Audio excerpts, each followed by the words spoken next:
ओम शांति। आज की मुरली का सार, मीठे बच्चे बंधन मुक्त बन सर्विस में तत्पर रहो, क्योंकि इस सर्विस में बहुत ऊंच कमाई है। 21 जन्मों के लिए तुम वैकुंठ का मालिक बनते हो। प्रश्न है, हर एक बच्चे को कौन सी आदत डालनी चाहिए? उत्तर है, मुरली की पॉइंट्स पर समझाने की। ब्राह्मणी अगर कहीं चली जाती है तो आपस में मिलकर क्लास चलानी चाहिए। अगर मुरली चलाना नहीं सीखेंगे तो आप सामान कैसे बनाएंगे? ब्राह्मणी बगैर मूंझना नहीं चाहिए। पढ़ाई तो सिंपल है, क्लास चलाते रहो, यह भी प्रैक्टिस करनी है। सुनते हैं मुख्य पॉइंट्स। वह है बेहद का बाप, जिसको ऊंच से ऊंच भगवान कहा जाता है।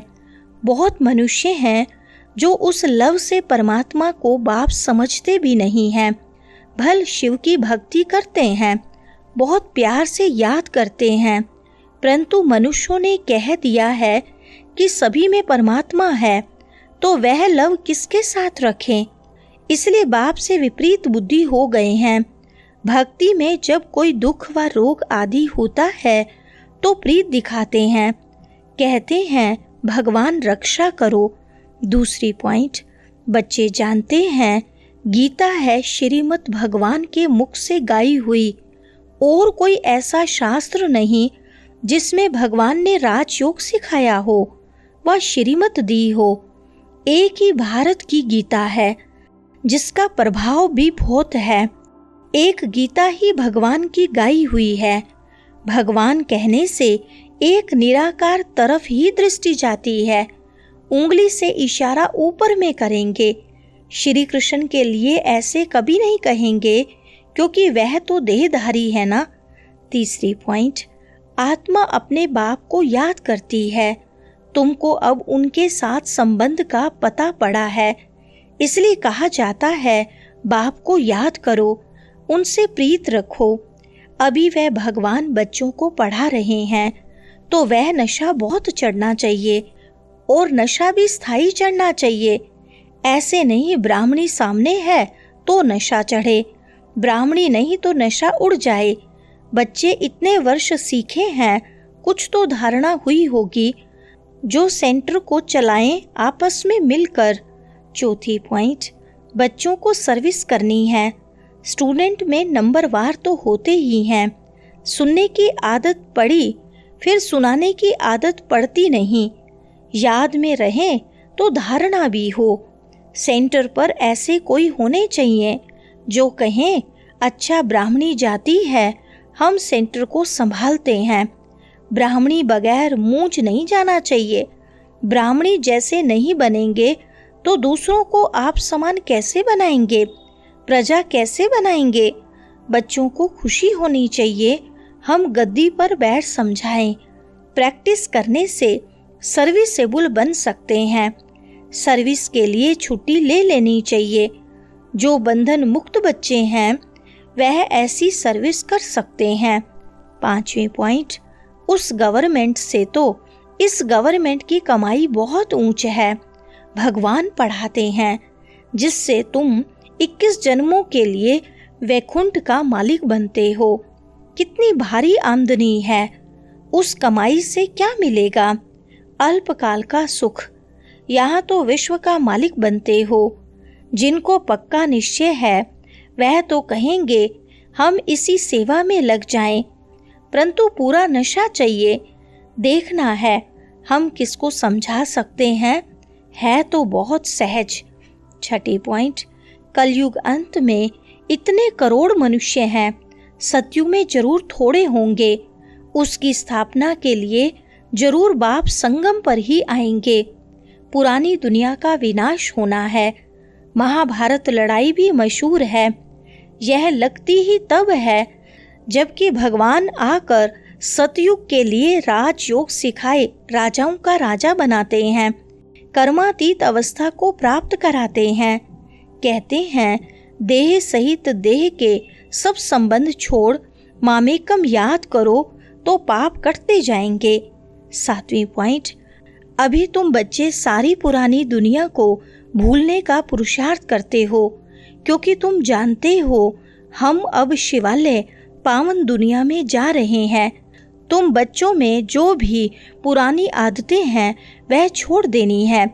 ईर्ष्या की आदत भी बहुत नुकसान करती है। तुम्हारा सारा मदार मुरली पर है। तुम कोई को भी मुरली पर समझा सकते हो, परंतु अंदर में ईर्ष्या रहती है। यह कोई ब्राह्मणी थोड़ी है, यह क्या जाने, बस दूसरे दिन आएंगे ही नहीं। ऐसी आदतें पुरानी पड़ी हुई हैं, जिस कारण डिससर्विस भी होती है।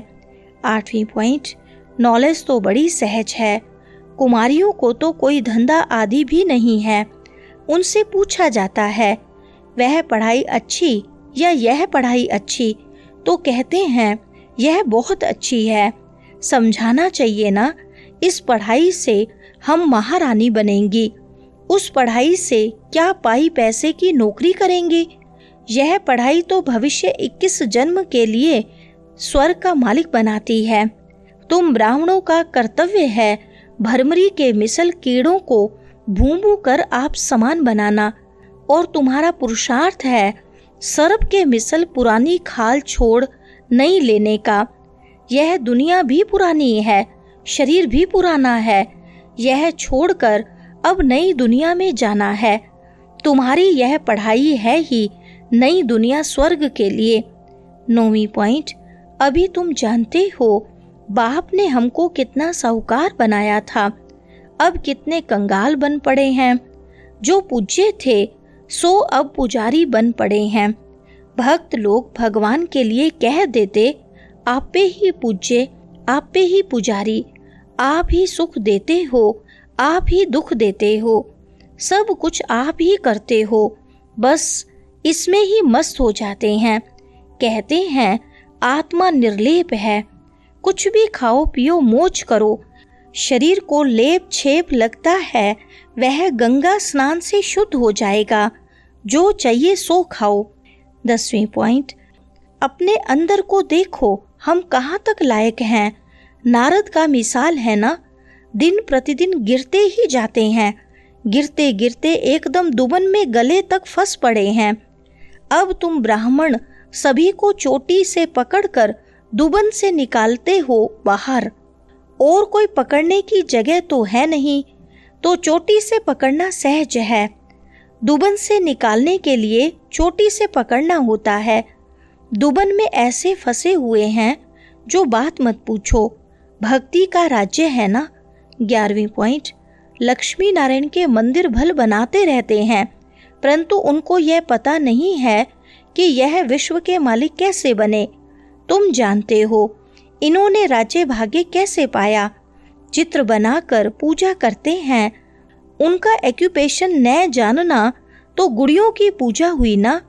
अभी तुम जानते हो बाप ने हमको कितना साहूकार बनाया था, अब कितने कंगाल बन पड़े हैं।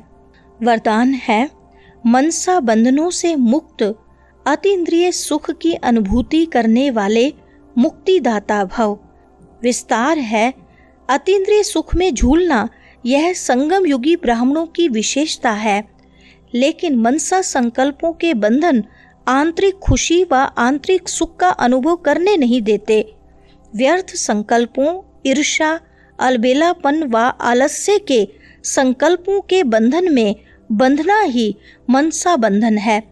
ऐसी आत्मा अभिमान के वश दूसरों का ही दोष सोचती रहती है, उनकी महसूसता शक्ति समाप्त हो जाती है। इसलिए इस सूक्ष्म बंधन से मुक्त बनो, तब मुक्तिदाता बन सकेंगे। स्लोगन है ऐसा खुशियों की खान से संपन्न रहो जो आपके पास दुख की लहर भी न आए। अच्छा, ओम शांति।